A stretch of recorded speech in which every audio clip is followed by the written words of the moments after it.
Hey everybody, it's Jason from the Texas Gun Vault 2, and I'm out here in the garage, and it's getting a little bit late at night, and yes, I got the glasses on. I am tired. I've been staying up a little bit too late the past couple of nights, and my eyes are just tired, and I'm physically tired, and anyway, I've been out here trying to get some work done on some product reviews. I get so far behind on product reviews because I got so many guns to review, and I try to prioritize those because obviously when people lend me guns, I don't want to hold on to them for too long. I want to get them back to their owners.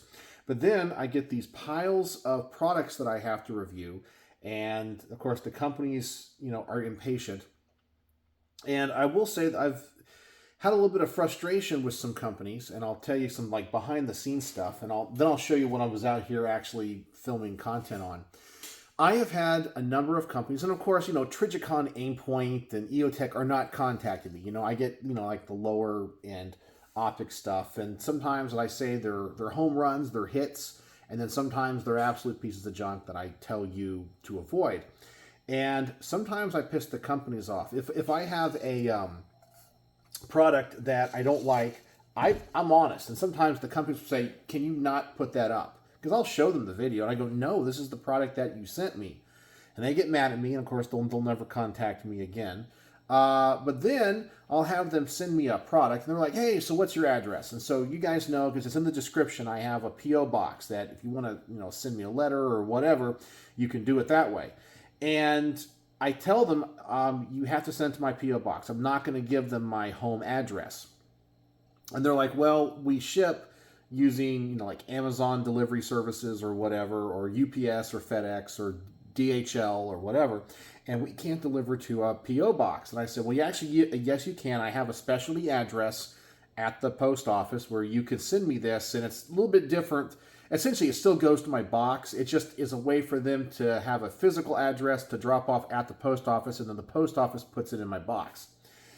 And I've had a few products lately not get to my box. They'll say they get delivered, and I'll go down to the post office and they're not in the box. And I'll wait a day. Sometimes it takes them a little bit to process, and it's still not there.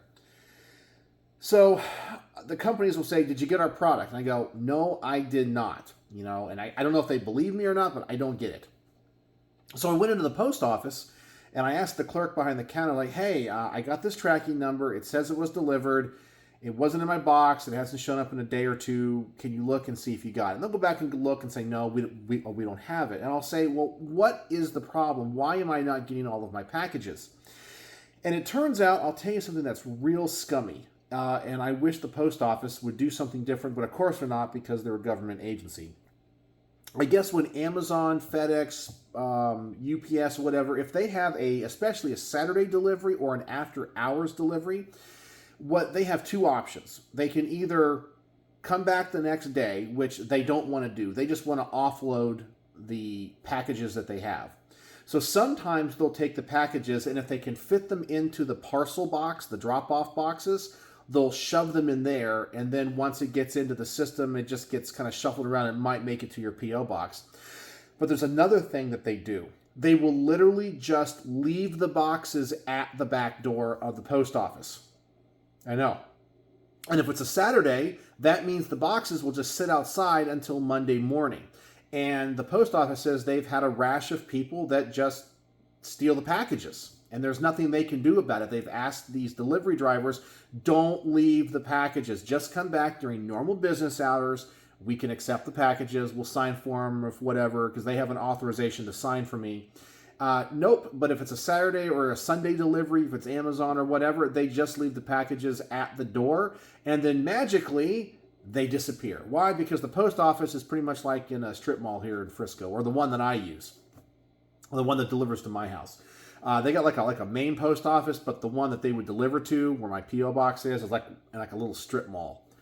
And they just get stolen. And it's not just me. I guess it's a bunch of people. So I have about two products that I never got. And of course, the companies, they don't seem to understand when I reply to them and go, "I did not get your product. You can try sending it again, a different one, or whatever." I'll just say, "I did not get it." And they're like, "Well, how long is it going to take you to make the review?" I don't have it. Well, then they want me to give them my personal address, which I'm not going to do. So anyway, that's a little bit of behind-the-scenes frustration when it comes to the P.O. box for the Texas Gun Vault. But I do have a few things that did make it, and it's been some sites that have been backing up the queue. So I kind of wanted to show you what these are. In fact, I think I already took one into the house, but I got two here on the table. I did unbox and start the garage portion of a review on this Red Dot site by a company called Sea Life or CV Life. And this is, if I can remember the model number, the Eagle Feather Solar Red Dot. I know. And sometimes these cheap dots, you know, they don't really instill a lot of confidence in people when you look at the price point and where they're coming from. I'm going to say from just having it here on the workbench, this was actually pretty nice. I would say it's probably made in the same factory that they probably make like the lower end Vortex or SIGs or what's another company? Hollow Suns that are made in China. And this thing actually works. It has a solar panel on the top and it really does work. Even without the battery, the dot's really bright. And it has some nice click adjustments on the windage and elevation. And the buttons on the side really work well. They have a very nice strong on-off kind of feel, the battery compartment on the side. And this mount works really well. It has a, I guess, a lock washer on it, and it really does tighten it down. It keeps it nice and tight. So I'm going to put it on this AR rifle. This is my North Star Arms NS15. And I've kind of used this as my test bed rifle for products when I do like lights and so forth. I go to the range, I need to run something on an AR. And this has been a very reliable platform for me. It's my understanding that North Star Arms doesn't make guns anymore. Or maybe they do. They used to be a lot bigger, but then they folded. Someone said they only had like 2 employees left. And I noticed that their website is no longer a thing. So I don't think they're a company. They really did their best trying to come out with an AR-15, and I guess I don't know if it was marketing or just the market saturated. I don't know. I guess they just kind of went under, or maybe they just kind of folded shop for a while or merged. So I have no idea, but it's kind of a cool rifle. They did at one point send it to me with a laser engraving of the Texas Gun Vault logo. So that's always kind of a nice touch, and another reason why I like to use this for my reviews. The scope I usually run on this is a Leupold.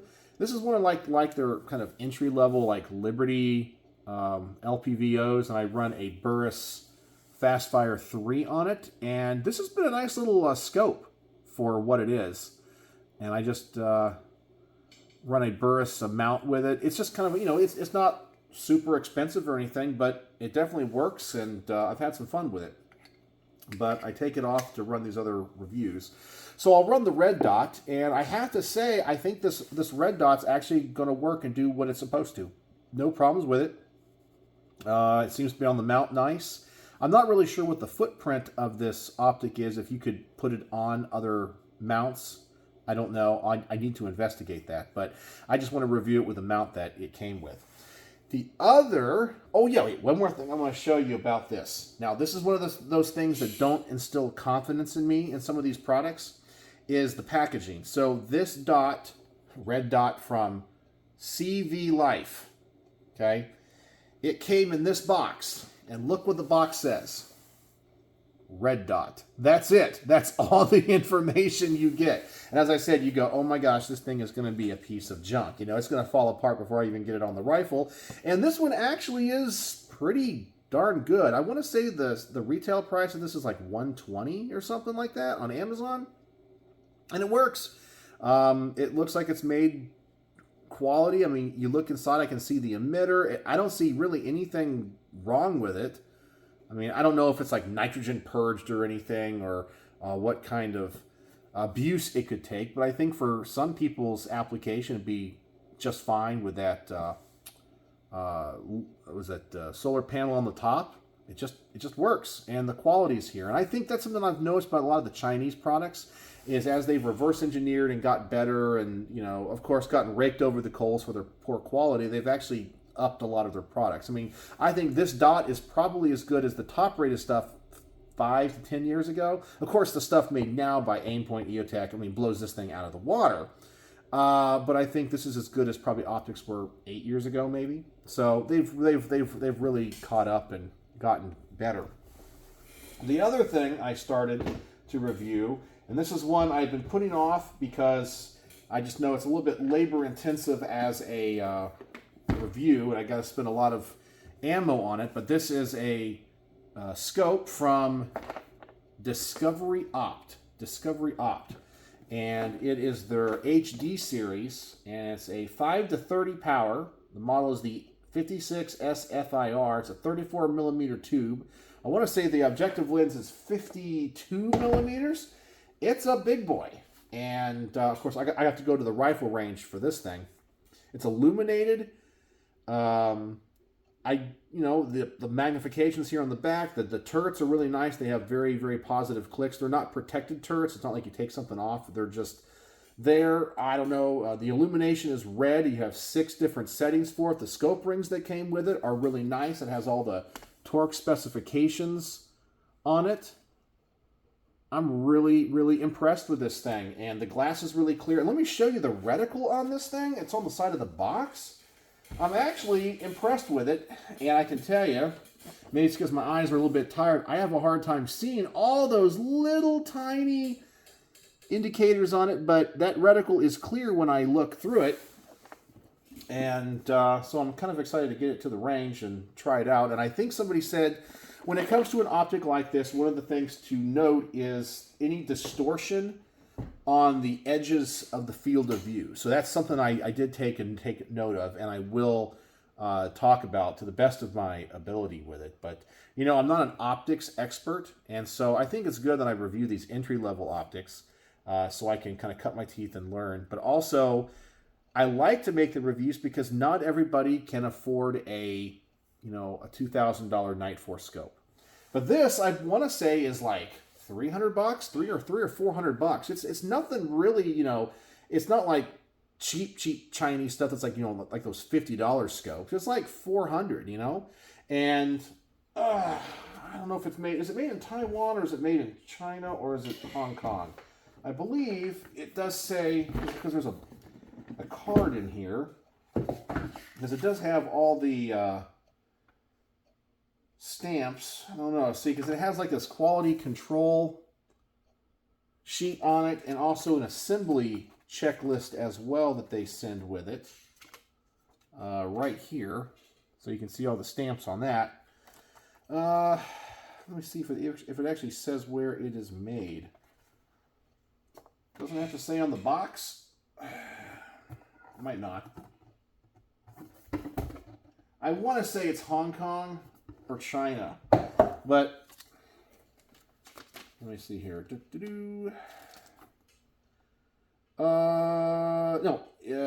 Mainland China. Yeah, it's in mainland China. So they have a website, DiscoveryOpt. So I guess they're good. I guess. I mean, for what they are. So I mean, it's not a Trigicon, or anything. It's not a voodoo scope, but.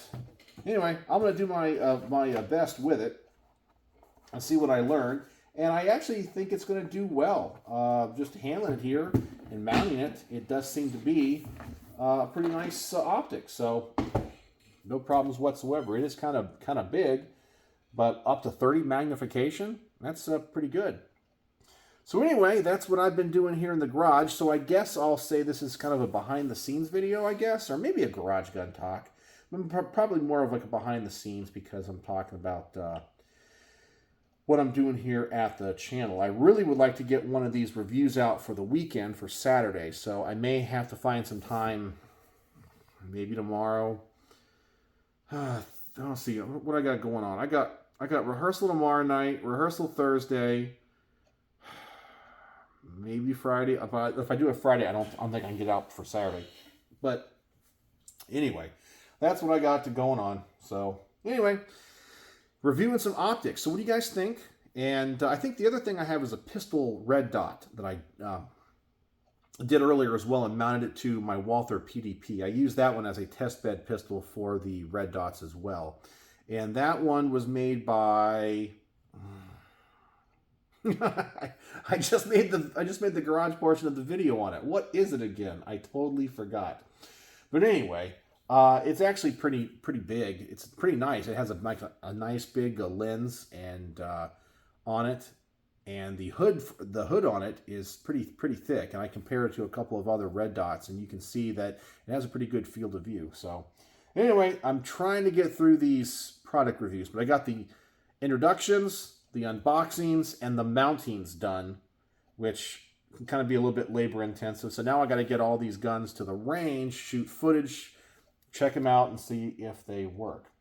Oh, let me see here. I got a question yesterday. I asked people, I said, let me know if you have any questions that I could answer. And I did get one question, so I don't think I'm going to save it for the weekend. Somebody asked me, what is up with that Eagle trophy in the background? What is that all about? So I did want to show you. So give me a second here. Let me go grab this thing, and I will show you what this trophy that you see in the background is all about. So this is a trophy that my dad and I won at a car show, because my dad and I have restored a 1969 Camaro convertible. And it was something that my dad and I really have bonded over. And we still have it, but it's in North Carolina where my dad lives. But we took it to a show, and it's not like it was like professionally done. It was just my dad and I doing it. The only thing we didn't do was the paint and body, because that takes, specialty knowledge and ability, and the replacement of the convertible top. And that takes, I tried doing it, and we screwed up a convertible top. That's hard to do to get it perfect. But we had a professional do that. But everything else we did ourselves, from the engine to the interior and all the other parts of the restoration. And it's something that we're very proud of. So we took it to a show. In fact, the date on this is from the 4th annual car show in the park. And this is back when my dad and my parents were living in Florida. And it was at Kitland Nelson Park in Apopka, Florida. And we won Best Stock Winner. So we won in the category of a car that's all stock. And we won that. And it was something that we're kind of proud of. So I'll always treasure these. We have another one that we won at another car show for it. So this is just a very special memory, and I keep it out here in the garage. And what you can't see around the corners, I have a wall full of pictures of my dad and I with the Camaro. So that's what this is about. So I hope that answers the question of what is this trophy all about that you see in the background. So just stuff that I've collected and own and have memories with. I mean, I got stuff all through this garage that I have memories with, from my parents to my wife and so forth. And I guess as you go through life, you just collect these things, and they might not be valuable to many other people. I know my dad would appreciate this, and I appreciate it, but to a lot of other people, it's just a trophy. It's just whatever. But for me, it's something extremely special. And I'll look at it from time to time. And when I'm out here in the garage working, I see it. And it brings back a lot of great memories. So there's the question of what is this trophy about? So there you go. Reviewing some products, spending some time here in the garage. And I guess that is it. It's 9:30 at night. So I need to go in and transfer all the files, the videos I made today, to the computer, start kind of editing those, figuring out what I got to do at the range, and then go to bed. So there you go. So let me know if you have any questions. And the word of the day, I think, is going to be pretty obvious. It's going to be trophy. If you made it to the end of this video, trophy is the word of the day. So I know you made it to the end. So there you go. Optics and trophies. So, as always, thanks for joining me here in the garage and chatting guns and talking shop. And thanks for watching.